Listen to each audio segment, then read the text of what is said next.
गौरी पुत्र गणेश भगवान की जय। श्री शिवाय नमस्तुभ्यम।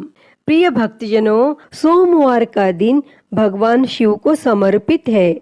इस दिन लोग भगवान शिव के लिए व्रत रखकर पूरे दिन भूखे रहकर भगवान शिव को प्रसन्न करने की कोशिश करते हैं। जो व्यक्ति सोमवार के दिन पूजा करते हैं उन्हें मनोवांछित फल अवश्य मिलता है। सोमवार व्रत के दिन भगवान शिव के पूजन के पश्चात सोमवार व्रत की कथा पढ़नी अथवा सुननी चाहिए, क्योंकि इसके बिना यह व्रत अधूरा माना जाता है। तो आइए हम सुनते हैं सोमवार व्रत की कथा। तो आप सभी भक्तजन इस कथा को पूरी श्रद्धा, ध्यान पूर्वक और प्रसन्न चित्त मन से सुनिए। तो आप सभी प्रेम से बोलिए, श्री उमापति शंकर भगवान की जय, सर्व देवी देवता की जय। एक बार की बात है, माता पार्वती शिवजी को पति रूप में प्राप्त करने के लिए घोर तप कर रही थी और उनके तप को देखकर देवताओं ने शिवजी से देवी की मनोकामना को पूर्ण करने की प्रार्थना की। तब शिवजी ने माता पार्वती जी की परीक्षा लेने सप्त ऋषियों को भेजा और सप्त ऋषियों ने शिवजी के सैकड़ों अवगुण गिनाए, परंतु पार्वती जी को महादेव के अलावा किसी और से विवाह मंजूर नहीं था। भक्तजनों, विवाह से पहले सभी वर अपनी भावी पत्नी को लेकर आश्वस्त होना चाहते हैं। इसीलिए भगवान शिवजी ने स्वयं भी पार्वती जी की परीक्षा लेने की ठानी और भगवान शंकर प्रकट हुए और पार्वती जी को वरदान देकर अंतर ध्यान हुए। इतने में पार्वती माता जहाँ तप कर रही थी, वहीं पास में तालाब में मगरमच्छ ने एक लड़के को पकड़ लिया और लड़का जान बचाने के लिए चिल्लाने लगा। माता पार्वती जी से उस बच्चे की चीख सुनी नहीं गई और द्रवित हृदय होकर वह तालाब पर पहुंची तो देखती हैं कि वह मगरमच्छ लड़के को तालाब के अंदर खींचकर ले जा रहा है। तब लड़के ने देवी को देखकर कहा, मेरी ना तो माँ है, ना बाप, ना कोई मित्र, माता आप मेरी रक्षा करें। तब पार्वती जी ने कहा, हे मगरमच्छ, इस लड़के को छोड़ दो। तब मगरमच्छ बोला, दिन के छठे पहर में जो मुझे मिलता है उसे अपना आहार समझकर स्वीकार करना मेरा नियम है और ब्रह्मदेव ने दिन के छठे पहर इस लड़के को भेजा है, मैं इसे क्यों छोड़ूं? तब पार्वती जी ने विनती की, तुम इसे छोड़ दो, बदले में तुम्हें जो चाहिए वह मुझसे कहो। तब मगरमच्छ बोला, एक ही शर्त पर मैं इसे छोड़ सकता हूँ। आपने तप करके महादेव जी से जो वरदान लिया है, यदि उस तप का फल मुझे दे दो तो मैं इसे छोड़ दूंगा।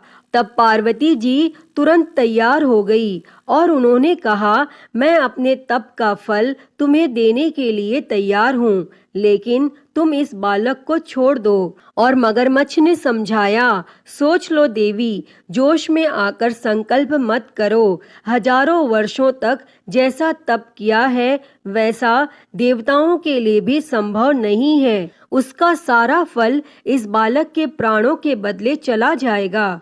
तब माता पार्वती जी ने कहा, मेरा निश्चय पक्का है, मैं तुम्हें अपने तप का फल देती हूँ, तुम इसको जीवन दे दो। और तब मगरमच्छ ने पार्वती जी से तप दान करने का संकल्प करवाया और तप का दान होते ही मगरमच्छ का देह तेज से चमकने लगा और मगरमच्छ बोला, हे पार्वती, देखो तप के प्रभाव से मैं तेजस्वी बन गया हूँ। तुमने जीवन भर की पूंजी एक बच्चे के लिए व्यर्थ कर दी। चाहो तो अपनी भूल सुधारने का एक मौका और दे सकता हूँ।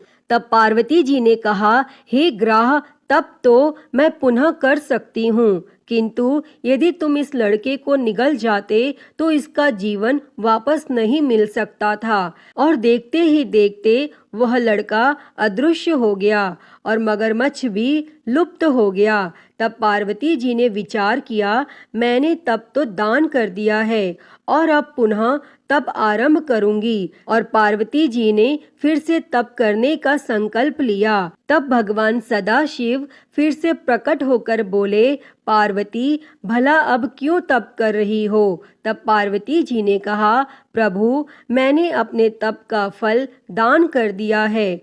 आपको पति रूप में पाने के संकल्प के लिए मैं फिर से वैसा ही घोर तप कर आपको प्रसन्न करूंगी। और तब महादेव जी बोले, मगरमच्छ और लड़के दोनों रूपों में मैं ही था और तुम्हारा चित्त प्राणी मात्र में अपने सुख दुख का अनुभव करता है या नहीं, इसकी परीक्षा लेने को मैंने यह लीला रची थी। अनेक रूपों में दिखने वाला मैं एक ही हूँ। मैं अनेक शरीरों से अलग निर्विकार हूँ। तुमने अपना तप मुझे ही दिया है, इसीलिए अब और तप करने की कोई जरूरत नहीं है।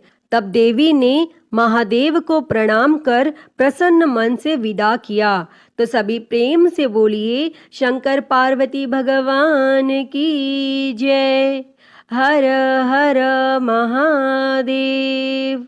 तो प्रिय भक्तजनों, आइए अब मनोकामनाओं को पूरी करने वाली दूसरी कथा को सुनते हैं। इस कथा को सुनने से ही व्रत संपूर्ण माना जाता है। उससे पहले आप सभी प्रेम से बोलिए, भगवान भोलेनाथ की जय, माता पार्वती की जय। किसी नगर में एक साहूकार रहता था। उसके घर में धन की कोई कमी नहीं थी, लेकिन उसकी कोई संतान नहीं थी, जिस वजह से वह बेहद दुखी था। पुत्र प्राप्ति के लिए वह भगवान शिव के प्रत्येक सोमवार का व्रत रखता था और पूरी श्रद्धा के साथ शिवालय में जाकर भगवान शिव और माता पार्वती जी की पूजा करता था। उसकी भक्ति देखकर माँ पार्वती प्रसन्न हो गईं और भगवान शिव से उस साहूकार की मनोकामना पूर्ण करने का निवेदन किया। पार्वती जी की इच्छा सुनकर भगवान शिव जी ने कहा कि हे पार्वती, इस संसार में हर प्राणी को उसके कर्मों के अनुसार फल मिलता है और उसके भाग्य में जो हो उसे भोगना ही पड़ता है। लेकिन माता पार्वती जी ने साहूकार की भक्ति का मान रखने के लिए उसकी मनोकामना पूर्ण करने की इच्छा जताई। तब माता पार्वती के आग्रह पर भगवान शिव जी ने साहूकार को पुत्र प्राप्ति का वरदान तो दे दिया, लेकिन साथ ही यह भी कहा कि उसके बालक की आयु केवल 12 वर्ष होगी। तब माता पार्वती और भगवान शिव जी की इस बातचीत को साहूकार सुन रहा था। उसे ना तो इस बात की खुशी थी और ना ही गम। वह पहले की ही भांति भगवान शिव जी की पूजा करता रहा और कुछ समय उपरांत महाकाल भक्ति ज्ञान चैनल को सब्सक्राइब कर जन्म नोटिफिकेशन बेल को जरूर ऑन कर लें। 11 वर्ष हर हर महादेव। उसे पढ़ने के लिए काशी भेज दिया गया। साहूकार ने पुत्र के मामा को बुलाकर उसे बहुत सारा धन दिया और कहा कि तुम इस बालक को काशी विद्या प्राप्ति के लिए ले जाओ और मार्ग में यज्ञ करवाते जाना। जहाँ भी यज्ञ कराओ वहीं पर ब्राह्मणों को भोजन कराते और दक्षिणा देते हुए जाना। और दोनों मामा भांजे इसी तरह यज्ञ कराते और ब्राह्मणों को दान दक्षिणा देते काशी की ओर चल पड़े। रास्ते में एक नगर पड़ा, जहाँ नगर के राजा की कन्या का विवाह था, लेकिन जिस राजकुमार से उसका विवाह होने वाला था वह एक आंख से काना था। तब राजकुमार के पिता ने अपने पुत्र के काना होने की बात को छुपाने के लिए एक चाल सोची। साहूकार के पुत्र को देखकर उसके मन में एक विचार आया। तब उसने सोचा, क्यों ना इस लड़के को दुल्हा बनाकर राजकुमारी से विवाह करा दूं और विवाह के बाद इसको धन देकर विदा कर दूंगा और राजकुमारी को अपने नगर ले जाऊंगा।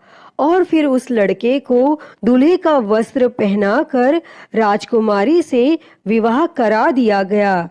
लेकिन साहूकार का पुत्र एक ईमानदार लड़का था। उसे यह बात न्याय संगत नहीं लगी और उसने अवसर पाकर राजकुमारी की चुन्नी के पल्ले पर लिखा कि तुम्हारा विवाह मेरे साथ हुआ है, लेकिन जिस राजकुमार के संग तुम्हें भेजा जाएगा वह एक आंख से काना है।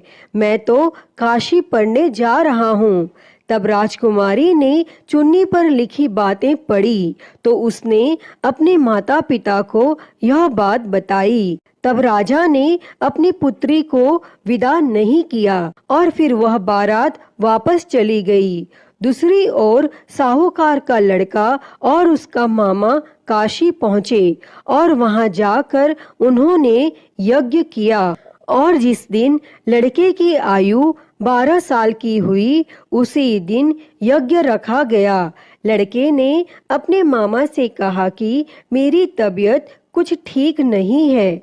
तब मामा ने कहा कि तुम अंदर जाकर सो जाओ और भगवान शिवजी के वरदानानुसार कुछ ही क्षणों में उस बालक के प्राण निकल गए और मृत भांजे को देखकर उसके मामा ने विलाप शुरू किया। संयोगवश उसी समय भगवान शिवजी और माता पार्वती उधर से जा रहे थे। तब माता पार्वती ने भगवान शिवजी से कहा, प्राणनाथ, मुझे इसके रोने के स्वर सहन नहीं हो रहे। आप इस व्यक्ति के कष्ट को अवश्य दूर करें। और जब भगवान शिवजी मृत बालक के समीप गए तो वह बोले कि यह तो उसी साहूकार का पुत्र है जिसे मैंने 12 वर्ष की आयु का वरदान दिया था। अब उसकी आयु पूरी हो चुकी है। लेकिन मातृभाव से विभोर माता पार्वती ने कहा कि हे महादेव, आप इस बालक को और आयु देने की कृपा करें, अन्यथा इसके वियोग में इसके माता पिता भी तड़प तड़प कर मर जाएंगे। और फिर माता पार्वती के आग्रह पर भगवान शिवजी ने उस लड़के को जीवित होने का वरदान दिया और शिवजी की कृपा से वह लड़का जीवित हो गया। और फिर शिक्षा समाप्त करके वह लड़का अपने मामा के साथ अपने नगर की ओर चल दिए और दोनों चलते हुए उसी नगर में पहुँचे जहाँ उसका विवाह हुआ था और उस नगर में भी उन्होंने यज्ञ का आयोजन किया। तब उस लड़के के ससुर ने उसे पहचान लिया और महल में ले जाकर उसकी आव भगत की और अपनी पुत्री को उसके साथ विदा किया। और इधर भूखे प्यासे रहकर साहूकार और उसकी पत्नी बेटे की प्रतीक्षा कर रहे थे। उन्होंने प्रण कर रखा था कि यदि उन्हें अपने बेटे की मृत्यु का समाचार मिला तो वह भी प्राण त्याग देंगे। परंतु अपने बेटे के जीवित होने का समाचार पाकर वह बेहद प्रसन्न हुए। और फिर उसी रात भगवान शिवजी ने उस साहूकार के स्वप्न में आकर कहा, हे श्रेष्ठी, मैंने तेरे सोमवार के व्रत करने और व्रत कथा सुनने से प्रसन्न होकर तेरे पुत्र को लंबी आयु प्रदान की है। प्रिय भक्तों, जो कोई भी सोमवार का व्रत करता है या कथा सुनता और पढ़ता है उसके सभी दुख दूर होते हैं और समस्त मनोकामनाएं पूर्ण होती हैं। अतः हे भगवान भोलेनाथ जी, जैसी कृपा आपने उस साहूकार के बेटे पर करी वैसी ही कृपा इस कथा को कहते, सुनते और हुंकारा भरते सब पर करना। तो बोलिए भगवान भोलेनाथ की जय, माता पार्वती की जय। श्री शिवाय नमस्तुभ्यम। प्रिय भक्तजनों, आइए सुनते हैं श्री उमापति महादेव जी की आरती। तो सभी प्रेम से बोलिए हर हर महादेव। जय शिव ओमकारा, हो भोले भज शिव ओमकारा। ब्रह्मा विष्णु सदा शिव, भोले भोलेनाथ महाशिव। अर्धांगी धारा, ओम हर हर हर महादेव। एकानन चतुरानन पंचानन राजे, हो भोले पंचानन राजे। हंसासन गरुडासन, हंसासन गरुडासन, वृषवाहन साजे। ओम हर हर हर महादेव। दो भुज चार चतुर भुज, 10 भुज अति सोहे, ओ भोले 10 भुज अति सोहे। तीनों रूप निरखता, भोले जी का रूप निरखता, त्रिभुवन जन मोहे। ओम हर हर हर महादेव। अक्षमाला बनमाला मुंडमाला धारी, भोले मुंडमाला धारी। चंदन मृग मद सोहे, चंदन मृग मद सोहे, भोले शुभकारी। ओम हर हर हर महादेव। श्वेतांबर पीतांबर बाघांबर अंगे, ओ भोले बाघांबर अंगे। सनकादिक ब्रह्मादिक, सनकादिक ब्रह्मादिक, भूतादिक संगे। ओम हर हर हर महादेव। कर के मध्य कमंडल चक्र त्रिशूल धरता, हो भोले चक्र त्रिशूल धरता। जग करता जग भरता, जग करता जग भरता, जग संहार करता। ओम हर हर हर महादेव। ब्रह्मा विष्णु सदा शिव आजीवन एका, हो बोले जानत अविवेका।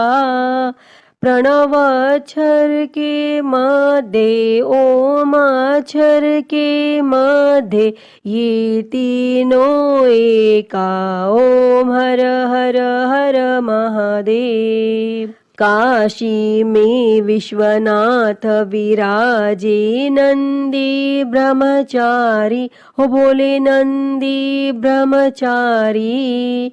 नित उठ दर्शन पावत, रुचि रुचि भोग लगावत, महिमा अति भारी। ओम हर हर हर महादेव।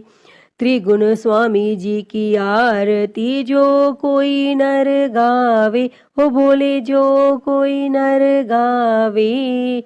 कहत शिवानंद स्वामी, जपत हलाहल स्वामी, सुख संपत्ति पावे। ओम हर हर हर महादेव। जय शिव ओमकारा, हो भोले भज शिव ओमकारा। ब्रह्मा विष्णु सदा शिव, भोले भोलेनाथ महाशिव, अर्धांगी धारा। ओम हर हर हर महादेव। ओम हर हर हर महादेव। अच्युतं केशवं राम नारायणं, कृष्ण दामोदरं वासुदेवं, हरे श्रीधरं माधवं गोपिकावल्लभं, जानकी नायकं श्रीरामचन्द्रं भजे। हरे राम राम राम हरे हरे, हरे कृष्णा कृष्णा कृष्णा हरे हरे, हरे राम राम राम हरे हरे, हरे कृष्णा कृष्णा कृष्णा हरे हरे। बोलिए भगवान श्री रामचंद्र जी की जय। वृंदावन बिहारी लाल की जय। काशी विश्वनाथ महादेव की जय। श्री गणेश जी महाराज की जय। माँ भगवती की जय। धर्म की जय हो, अधर्म का नाश हो, प्राणियों में सद्भावना हो, विश्व का कल्याण हो, गौ हत्या बंद हो, गौ माता की सेवा हो, विश्व में शांति हो। ओम शांति शांति शांति ही। ओम नमः शिवाय। नमो नीलकंठाय। ओम नमः पार्वती पते। हर हर महादेव। हर हर महादेव। हर हर महादेव हर। प्रिय भक्तजनों, मैं उम्मीद करती हूँ कि आपको यह कथा पसंद आई होगी और अगर वीडियो अच्छी लगी हो तो इसे लाइक करें, ज़्यादा से ज़्यादा शेयर करें और कमेंट में हर हर महादेव लिखना ना भूलें। और महाकाल भक्ति ज्ञान चैनल को सब्सक्राइब कर नोटिफिकेशन बेल को ज़रूर ऑन कर लें। हर हर महादेव। धन्यवाद।